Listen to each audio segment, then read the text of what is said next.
The following is a presentation of the Championship Racing Network. Crossed Flags, a racing podcast. It's your midweek fix for racing news and information. Brought to you by the Championship Racing Network. Now let's head trackside to join your hosts, Steve West and Matt Nicholson. Wow. I don't know what to say when it comes to the beginning of the 13th episode here of Crossed Flags. I'm Steve West. That's Matt Nicholson. It's not like anything happened in the last few days. I mean, it's been pretty quiet. Yeah, somewhat quiet, yeah. Well, a little quieter than normal, And if you believe that, I'm going to sell you a nice bit of beachfront property for the Pacific Ocean in Utah. I was thinking New Mexico. New Mexico might be a little too close. Hey, welcome into what will be something of a busy, but we're going to try and skim over some things edition of Crossed Flags here. Episode number 13. Lucky?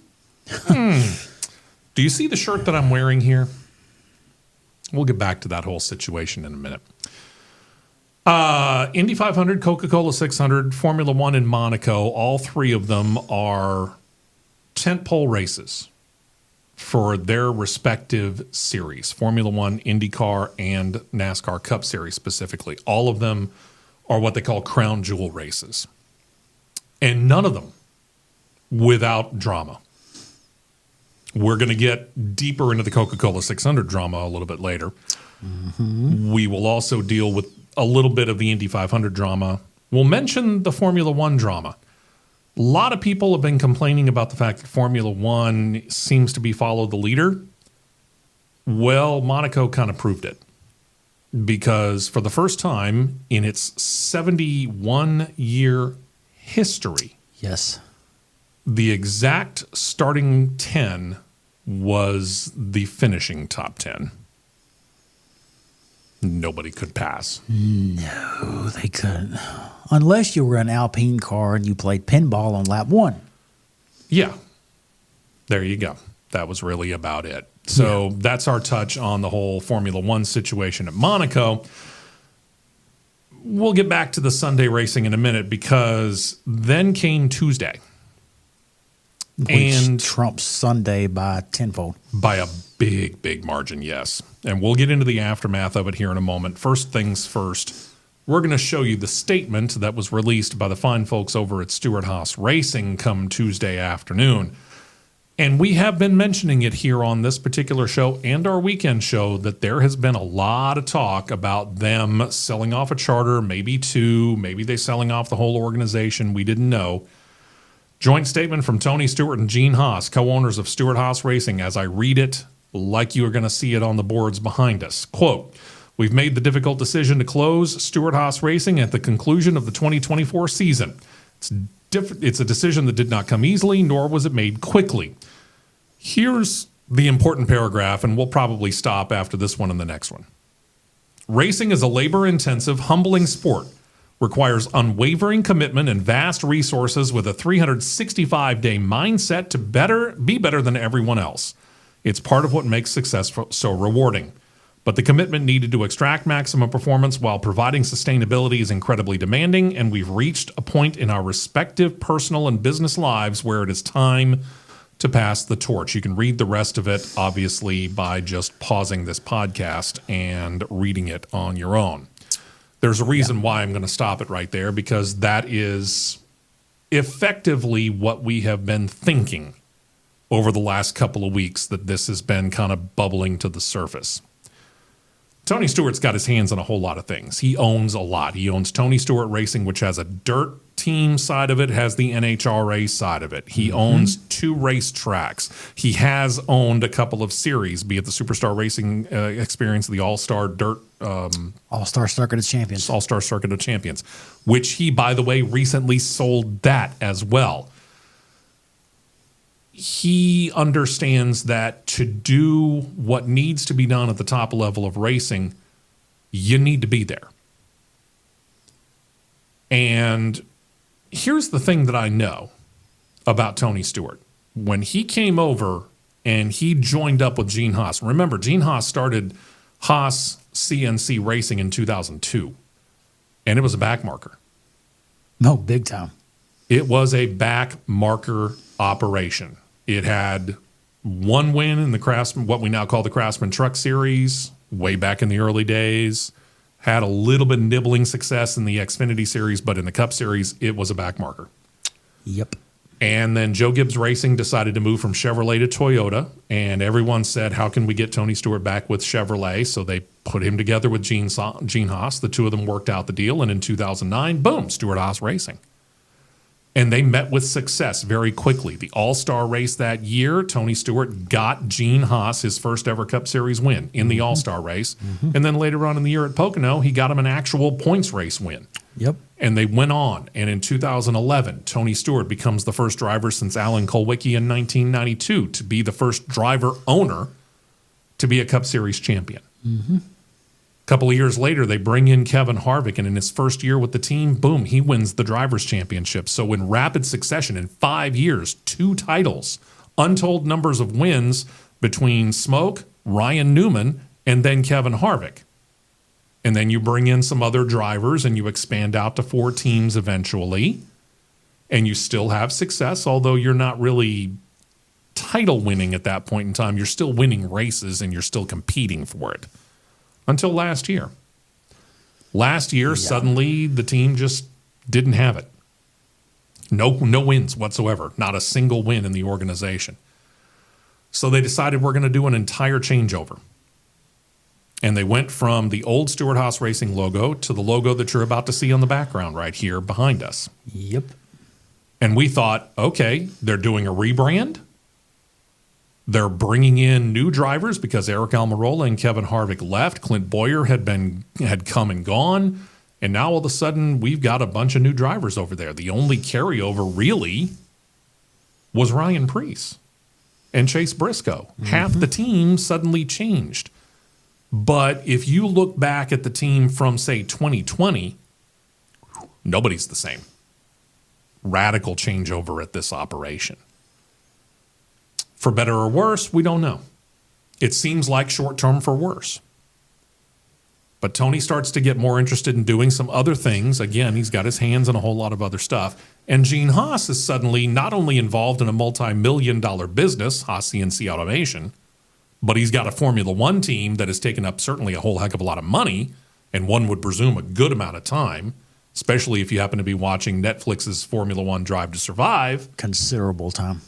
Watch, what was the Haas F1 based one? Was that episode 3 or 4 of the most recent season? I think it was 4.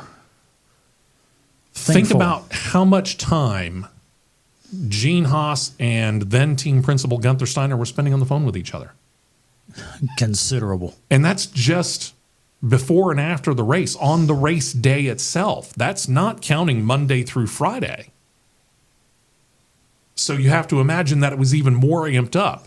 So all of these things are taking Gene Haas away from the Cup Series and NASCAR operation. All of these things are taking Tony Stewart away from the NASCAR operation.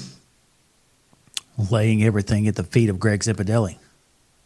And while Greg Zipadelli certainly knows what he's doing and he'll have no problem finding a job next year, it's a little too much for him because he's not the owner. Agreed. He's the team GM. That's his job. There's only so much you can do in that role. Ownership needs to be very heavily involved. You think about it. You look at, right now, Fox coverage of NASCAR and the Cup Series, and you look at Hendrick Motorsports. Rick Hendrick is there almost every weekend. You look at Richard Childress Racing. Richard Childress is there almost every weekend. Joe Gibbs. Joe Gibbs is there every single weekend. Justin Marks. Trackhouse Racing, Legacy MC. You pick the team. By and large, the owner is not that far away. Right. And if the owner's not at the track, they are doing something in the background that is helping the team. Tony, unfortunately, is out racing someplace else. It was laying too much at the feet of Greg Zipadelli and Joe Custer. Yeah. And they're only just executives. They're not. Joe Custer is more of your at-the-track version of Gene Haas.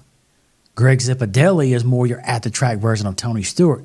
Greg Zipadelli is on the competition side of it, like Tony is. Joe Custer from the business side of it, like Gene Haas is. But, unfortunately, I saw this domino starting to teeter over. Mm-hmm. Let's call it that. The signs were there. The signs were there last year when that hefty fine was laid on Stewart-Haas, and Tony made the quote, "They're about to tick me off. I'm thinking about going to spend my money elsewhere where I'm having more fun." Yeah. There's where the domino started going that way. And that's when you and I probably should have taken that statement a little more to heart, because we were like, oh, he's, I understand it. He's blowing off steam. We kind of dismissed it. We should have taken it more seriously. We'll both admit it. Yeah, the second part of it, Gene Haas was becoming more peeved, let's use it that way, at this charter agreement, and it keeps dragging and dragging and dragging, and currently still dragging. Yeah. Although reports did come down earlier today that it seems like NASCAR finally delivered their latest edition or proposal for the charter agreement to the teams today. Finally. Supposedly. Time will tell. Yeah. But the third aspect of it was when you're not going to renew. You're having trouble renewing your deal for Ford, and Ford is not wanting to step up and make something work. And much to my personal surprise, no other manufacturer seemed to want to touch it with a 10-foot pole. Nope. They were all just sitting back watching it happen. I don't know. That was a head scratcher. Yeah. So here's the deal. If you look at the whole situation, and I've got the stats here on paper, just to make sure I get it right. You go back to 2002, when it was Haas CNC Racing. This team has run 1,100 races. They're approaching 100 wins in Cup Series, or in NASCAR action. They're at 98 right now. They began, of course, the Xfinity Series arm of the operation with 2 cars. Since then, 26 wins there. They do have a Truck Series win, but again, that was before Stewart came into the organization. 80 pole positions, 54 of those in Cup, 3 titles, 2 Cup, 1 Xfinity. This team came in and they made a statement. There's no doubt about it. And they'll be remembered as one of the good ones. Now I'm going to take off something of the media/journalist hat, and I'm going to put on my fan hat. Again, look at the shirt. If you know anything about Cup Series racing, you know this is the number Tony Stewart ran. That's his signature printed onto this shirt. I am a member of the Tony Stewart fan club.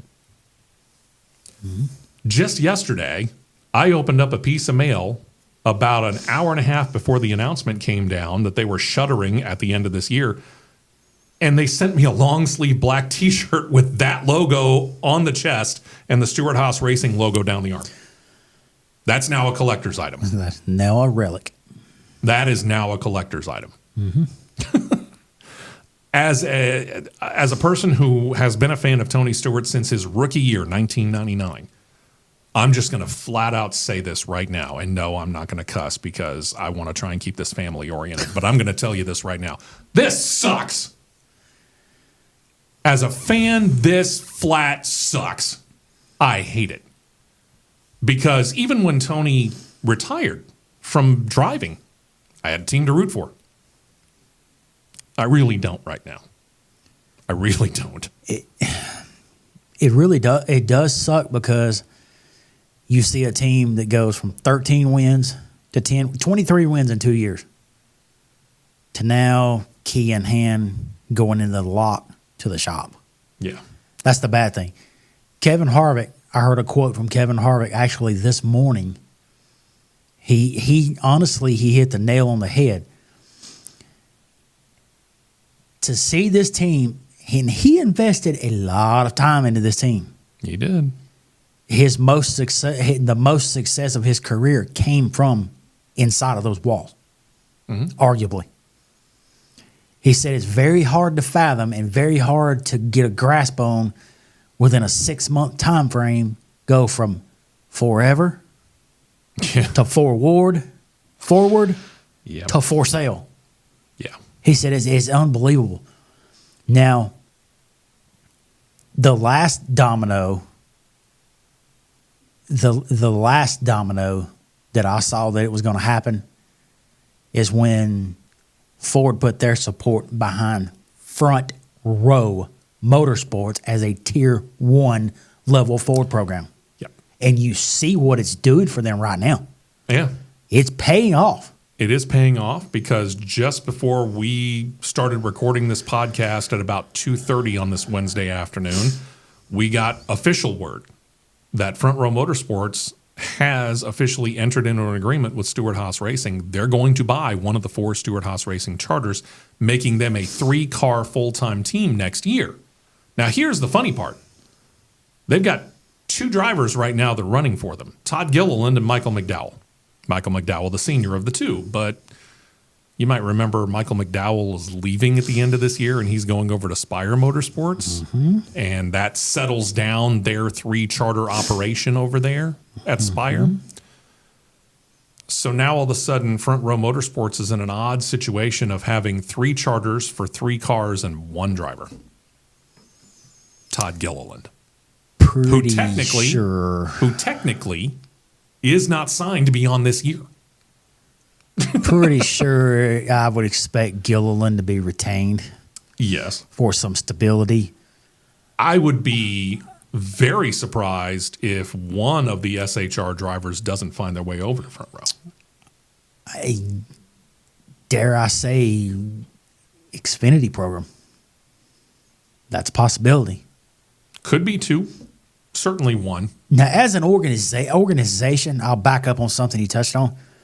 As an organization, I will be utterly shocked if this year they don't surpass 100 wins in NASCAR. Yeah, better odds laying within Xfinity versus Cup as it stands right now. But either way, this right here should light a fire under that team. It's going to do one of 2 things. It's either going to kill the morale of this team and they're all going to quit. They're still going to show up to work. They'll still show up to race, but they're really not going to put the effort behind it. Or it's going to galvanize them all, and they're going to want to go out in a blaze of glory. And I'm betting on number 2. I could see 3 of the 4 wanting to go out in a blaze of glory. I could see 3 of the 4. Sure. And I think the desire will be there on all 6, including the 2 Xfinity operations. That would be cars 4, 10, and 14. Yeah. Cup side. Capability is something else entirely. Ryan Preece might catch lightning in a bottle at a short track because that's really his specialty. Of the drivers that are out there, Cole Custer seems ready to get back into Cup. Riley Herbst has been knocking on the door, and him grabbing his first career Xfinity Series win late last year kind of tells me that he's probably closer to ready than he has been ever. And he's gotten some Cup Series rides, and he's proven to be solid, if unspectacular. In a front row car. Exactly. In a front row car, coming off of 4 at Talladega, lap 188, he was legitimately a threat to play a little capture the flag. Yeah. So Cole Custer and Riley Herbst look ready to come to Cup. Josh Berry proved that he's ready to be in Cup. You got Chase Briscoe, who has a win in Cup Series action. And then there's the story of Noah Gragson, who last year, after all the drama of Legacy trying to figure out a way to get him out of the car and found a reason, a stupid reason, but they found a reason to get him out of the car, has gone through every process that he needed to do, rebounded, got the ride, and he and Drew Blickensderfer, his crew chief, have really gelled. Tenfold. No pun intended. The performance on that 10 car is very impressive. So I expect Briscoe, Gragson easily to catch rides. I would imagine Josh Berry won't have much problem finding a ride, especially if you can pair him up with Rodney Childers. He shouldn't. If you can keep that driver crew chief pairing going, you shouldn't have any problem whatsoever. He shouldn't. No. Question is, you could say he shouldn't have, but in reality, will it? Yeah. Because at some point in time, the music's going to come to a stop, and somebody's, and more than likely more than one, are going to be left without a seat. Because even though only one charter is spoken for, if we listen to all of the different winds that are blowing, seems like 2311, not 23 by 1, Racing is going to be a massive player for one of those charters. It seems like Trackhouse Racing is going to be a massive player for one of those charters. Trackhouse already pretty much has things settled down because we know that Zane Smith is lent to Trackhouse or to Spire Motorsports right now. Next year, he's not going to be in that car, so he needs a ride. So it seems like Zane Smith probably would get that ride. So that eliminates a seat. 2311 is probably going to go with the driver in the Toyota pipeline, so that eliminates a seat. You see where I'm going here. That'll be the dominoes that I see getting ready to fall the rest of the way. You've got that Trackhouse seat he was talking about. That'll be Zane Smith. There will be a partnership formed with Colling and Trackhouse, which virtually already is now. Shane Van Gisbergen will have the 16 car full time. If he keeps progressing like he's doing this year in Xfinity, which he's step by step, and these racetracks he's going into completely blind that he's never seen, he's acquitting himself very quite well. Yeah. And performing quite well. Okay. 2 road courses back to back. Guess what? I'm pushing all of my chips on that 97 car. Okay. Secondly, he'll be 16. All right. Apparently, Chase Briscoe is the lead candidate because he is a Ford development driver, Ford driver. Yes. He's a lead candidate to get the 21 car next year. Which puts Harrison Burton out, but what has Harrison Burton done in the car? Nothing. It's not a given, but apparently he is the lead candidate according to multiple people. Sure. Let's word it that way. Personally, I could see Cole Custer go in the front row. Sure. Because taking one of the 2 cars. Because it's kind of weird for me to say this and actually think about this, but there is a lot of truth behind this. Unless there's another team that develops or another team that forms an alliance with Ford, your lead program in Xfinity in 2025, currently as it sits for Ford Motorsports and Ford Performance, is RSS Ryan Sieg. That's wild. Huh? Either way, Ford's going to be losing a lot out of this because Ford right now, not knowing where that 4th charter will go. Let's presume that Trackhouse gets one, 2311 gets one, and we know Front Row's got one. 2311 will pull Corey Haim. All right. That's -2 right there. Mm-hmm. Okay. For the Ford camp, that's -2 because 2311's Toyota and Trackhouse is Chevrolet. Mm-hmm. Potentially -3, depending on where that 3rd one goes. And then you eliminate 2 Xfinity Series rides where they already are at a premium. Because if you look, it was Stewart-Haas. Last year, it was practically Stewart-Haas Racing only. You had Stewart-Haas and RSS that was the Stewart-Haas satellite team. Yeah. And they were they one full-time car and a part-time car last year, I think it was? 3. Okay. Either way. And it wasn't that long ago where really, for all intents and purposes, it was Stewart-Haas, and they were it. Yeah, because Penske went out of the way. Yep. As soon as Penske went out the door and said, we're no longer going to run Xfinity, Ford had 2 cars in Xfinity, and it was both Stewart-Haas cars. So does Penske revive theirs? Doubtful. Does RFK revive theirs? Possible. Maybe. That seems more likely than Penske. Yeah, that's more likely than Penske for sure. But Brad Keselowski kind of let the cat out of the bag a little bit last night. Somebody quote tweeted Bob Pockers. I kind of hope RFK and Brad Keselowski gets the 4th charter and brings the 60 car back or brings or whatever. Could it be? Yeah, sure. Brad Keselowski hit it real back and said, and I quote, "I'm about 30 million short. Now, somebody want to start a GoFundMe for me?" Is that a smokescreen? Maybe. I mean, we've seen stranger things.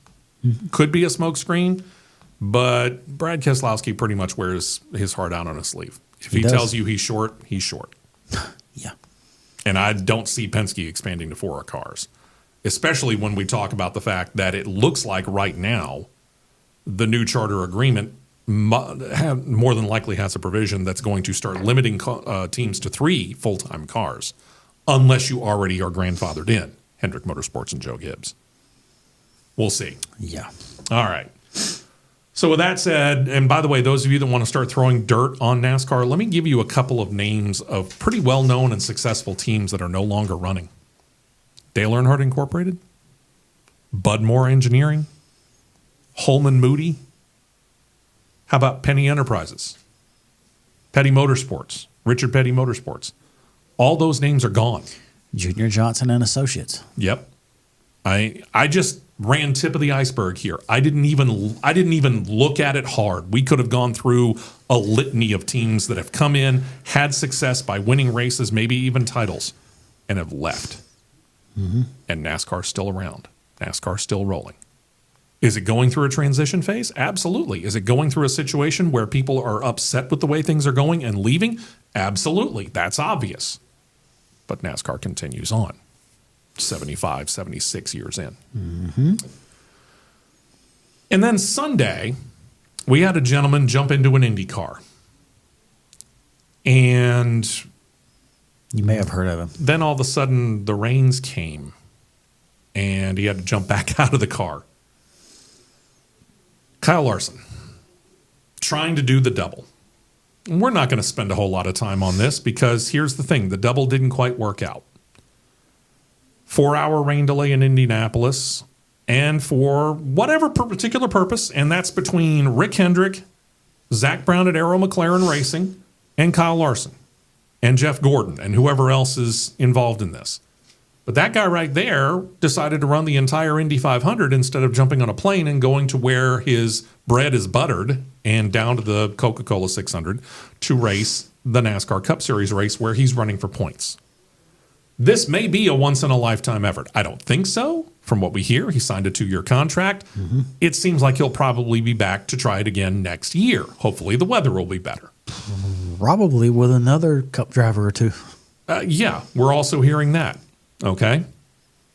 And what I really want to see still, and I'm going to say this until I'm blue in the face, I want to see an IndyCar driver do the same attempt. That color blue. Yeah. I want to see an IndyCar driver do the same attempt. And the guy who makes the most sense to me is driving at Penske. And his name is Joseph Newgarden. I was thinking different. Go for it. Scott McLaughlin. Either one would be fine by me. Both of them, though, make sense because Penske can put a 4th car out there. Oh, easy. Without any problem and within the rules. And either one of them would make a whole heck of a lot of sense. And it certainly would be another interesting sub-story to repair Scott McLaughlin versus one Shane Van Gisbergen, who used to compete against each other down in Australian supercars down under. And at that point in time, Scott was kind of eating the lunch of Mr. Van Gisbergen. A little bit. The only kicker I see that would be fun. The only kicker I see to that is the crossover from Chevrolet to Ford. I still think it could happen. Probably could, but we know how picky and how particular Jim Campbell and Chevrolet is. But if anybody can make that smooth over, it's Roger. There's no doubt. It's the captain. There's no doubt. Yeah. But it was Rick Hendrick's decision to leave him in Indianapolis. Rick could have said, hey, let's get on the plane, let's go. Yeah. It was Rick's decision because of the time, money, and everything invested into that effort right there. Mm-hmm. Yes, he completed all 500 miles on the lead lap. Yeah. But you can't control Mother Nature and you can't beat her. Nope. She's undefeated. The only reason we're going to bring this up is because now we're into the aftermath of this, and a whole lot of people are debating whether or not NASCAR grants Kyle Larson a waiver. At this point in time last week, we were pretty much under the impression that it was all but done. It appears not. Rick Hendrick apparently has either just started on the paperwork but hasn't filed it yet, or has quietly filed it. Apparently it hasn't been requested and filed yet, but you cannot tell me that he did not already talk to somebody, him, Jeff, or both, talk to somebody and not know that a waiver would be gotten if he stayed and completed all 500 miles, then get to Charlotte, get in the car, and finish the 600. If that wouldn't have been the case, he wouldn't have stayed. And number two, and this is fan rant number 2 for me. If you honestly believe that Kyle Larson shunned NASCAR for the sole purpose of just wanting to drive the Indy 500, and therefore he doesn't deserve a waiver, what? You are ridiculously off base, because there isn't a driver right now that runs in the Cup Series or the Xfinity Series that doesn't at some point in time get into another ride in some other series and go racing. They all do. They're all getting behind the wheel as much as they can. And NASCAR races once a week in their particular series that they're running for points in. Once a week. That's it. All of them take the opportunity to effectively have a chance to miss a race because of weather, because of an injury. Last year, Alex Bowman. Mm-hmm. Okay. Chase Elliott. Kyle Busch, 2018? 2019. 2019. Thank you. Kyle Busch, 2019, running the Daytona Xfinity Series race when he's running for points in Cup, gets into an accident that keeps him out of the first, 6-7 races of the Cup Series season, is granted a waiver because of the injury was sustained. Now you say, well, his injury was sustained in racing. Okay. Let's go back to Tony Stewart's injury where he was injured in a sandrail racing accident. And what did NASCAR do? Granted Tony Stewart a waiver. He broke his back doing that, and then he has his leg broken in a sprint car accident. NASCAR is not involved in sandrail racing. Tony Stewart is, but NASCAR's not. But yet they granted him a waiver. Chase Elliott got a waiver. Chase Elliott from last snowboarding. year was snowboarding, broke his leg, got a waiver, and completed the year. Didn't make the playoffs, but he was still granted a waiver to where if he otherwise qualified for it, Chase Elliott would have been in the playoffs last year. He technically got a double waiver because when he got back and he right hooked Hamlin at the 600, he still got a waiver. So he got 2 of them. So, think about that. Yeah. The precedent's been set. This worm, this can of worms, opened worms everywhere. If NASCAR doesn't grant Kyle Larson a waiver, anarchy. When it brought so much publicity to both the Indy 500 and the Coca-Cola 600, positive as well. Highest Indy 500 rating in, 10 years? Easily. Okay.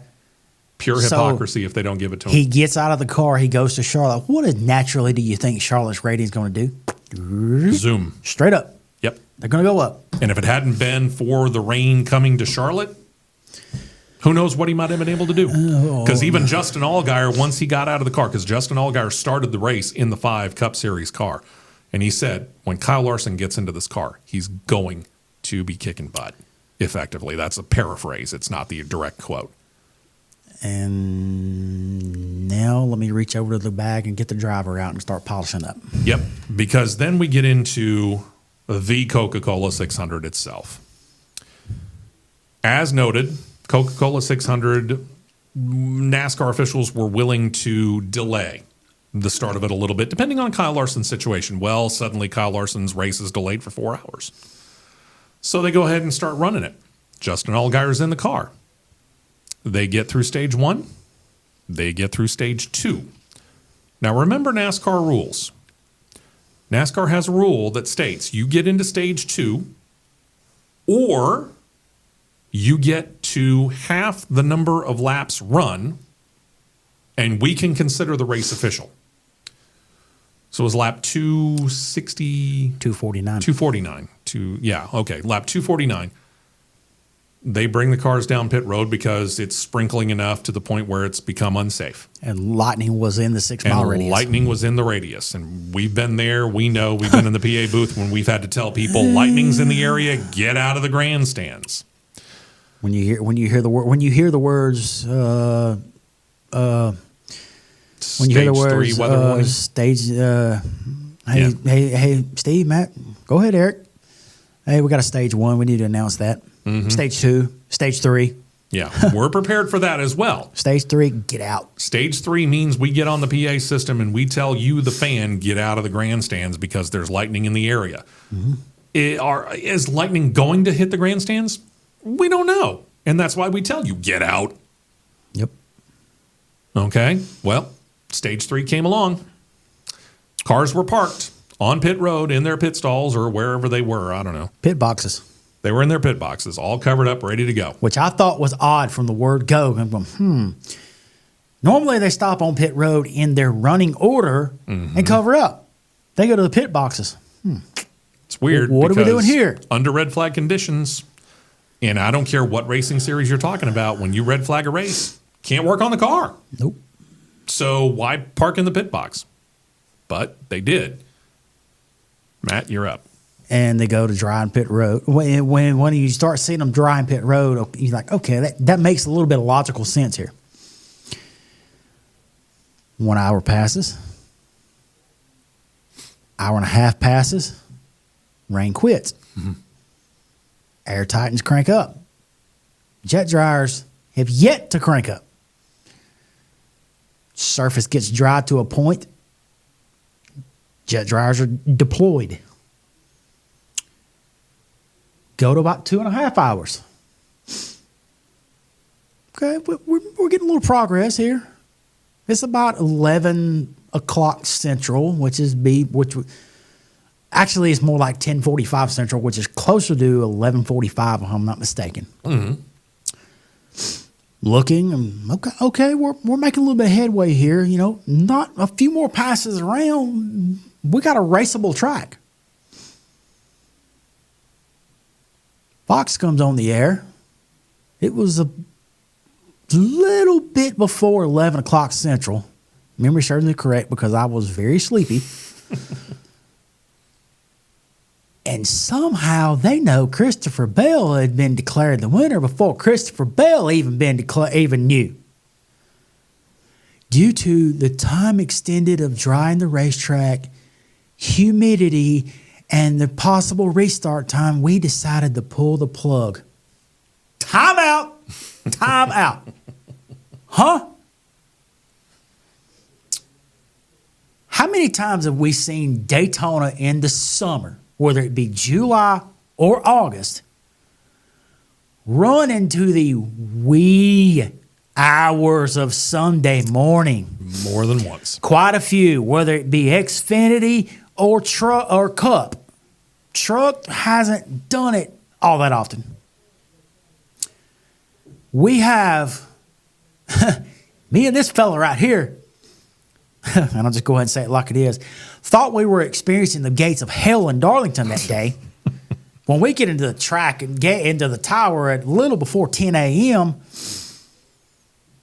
the race still hadn't started 12 hours later. That's 10 p.m.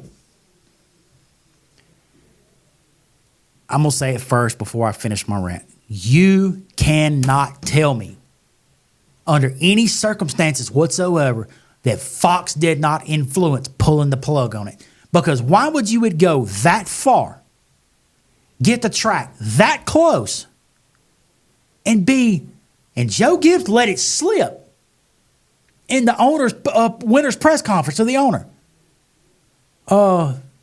We got the 15-minute call. The driver's going to be back to their cars, and then 5 minutes later, they pull the plug.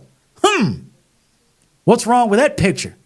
I don't think Joe Gibbs will say, we did get the 15-minute warning, drivers back to your cars, because and I've gotten the radio transmission, and I would tell him, you make the call. Sure. Drivers back to your cars. We're going racing. We both experienced that, number one. Number two, of any of the team owners that would be out there, Joe Gibbs would be complaining the most about trying to call the race because, again, Christopher Bell was the guy that was out front when the red flag was shown. Exactly. But yet he's willing to admit we all got the 15-minute notice. And to you people on social media that want to argue with me and tell me that I'm full of you know what, saying that Darlington, the 2019 Southern 500 would like a word about starting late and finishing late. When me and this guy right here was in the tower and saw the sun come up, leaving the racetrack. Yep. Shut up. Yeah. When I'm sitting in the tower with him, and we know humidity is a factor because we had air conditioner blowing and it looked like we was in the frozen tundra of Green Bay because the window was so fogged up and dew on it. I was having to clean the window for him. Yeah, he was out. He was having to go out during the race and effectively grab whatever he could to try and be a human squeegee so that I could see what was going on the track. All while listening to a radio of like, hey, stop. Hey, MRN's on, stop. Mm-hmm. Hey, that's his job. The race ended at 2:38. I was looking at my phone when the checkered flag fell. Yeah. 2:38 Eastern. Now, there is one difference that I will state because I stated this ahead of time. Before the rains came, NASCAR had gotten to the point where they could make the race official.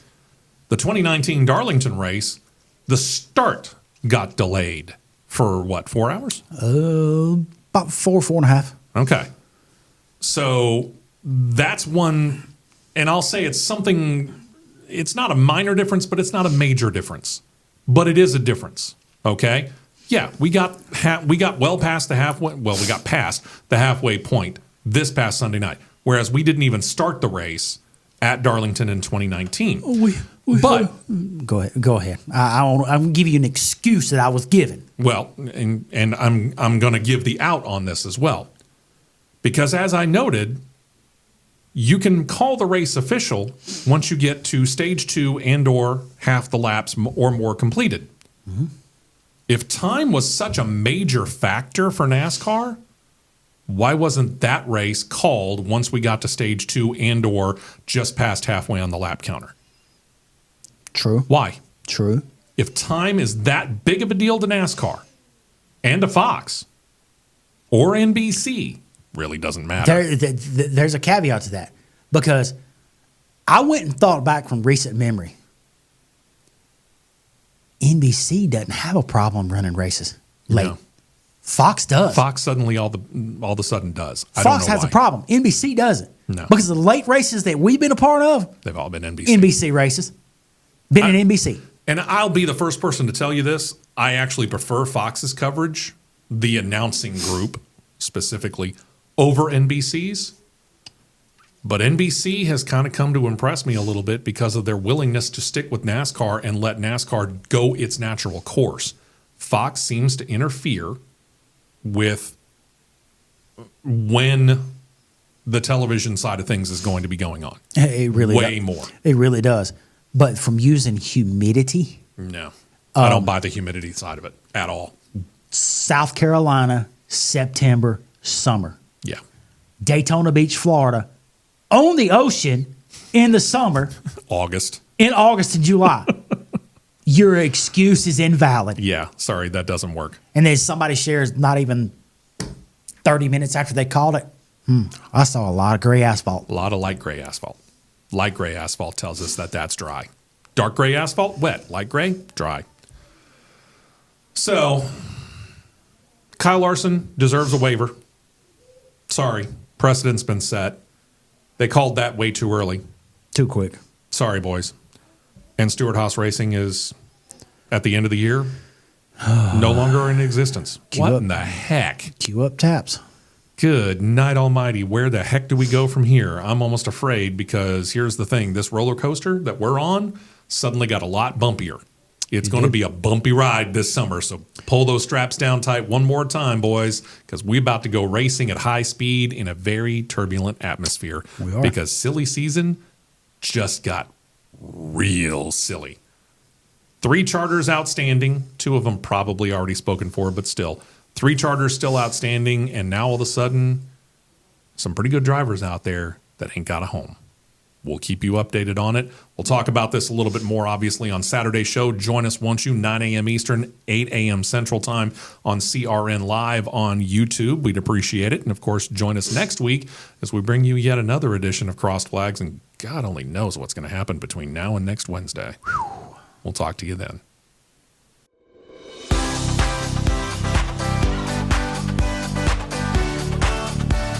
You've been listening to Crossed Flags, a racing podcast. For more content like this, subscribe to CRN Live on YouTube, and you'll be set to catch the 2-hour live show every Saturday morning at 9 Eastern, 8 Central.